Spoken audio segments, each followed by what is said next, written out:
C Joseph Vijay எனும் நான்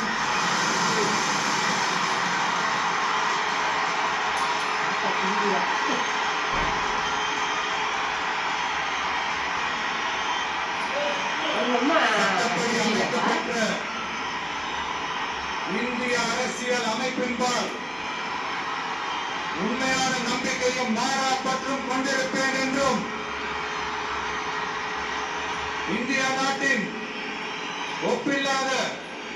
முழு முதல் ஆட்சியையும் ஒருமையையும் நிலை நிறுத்துவேன் என்றும் தமிழ்நாட்டு அரசின் முதலமைச்சராக உண்மையாகவும் முழச்சான்றின்படியும் என் கடமைகளை நிறைவேற்றுவேன் என்றும் அரசியல் அமைப்பிற்கும் சட்டத்திற்கும் இணங்க அச்சமும் ஒருதலை சார்பும் இன்றி வெறுப்பை விலக்கி பலதரப்பட்ட மக்கள் அனைவருக்கும் நேர்மையானதை செய்வேன் என்றும் ஆண்டவன் மீது ஆணையிட்டு உறுதிமொழிகிறேன். அப்பா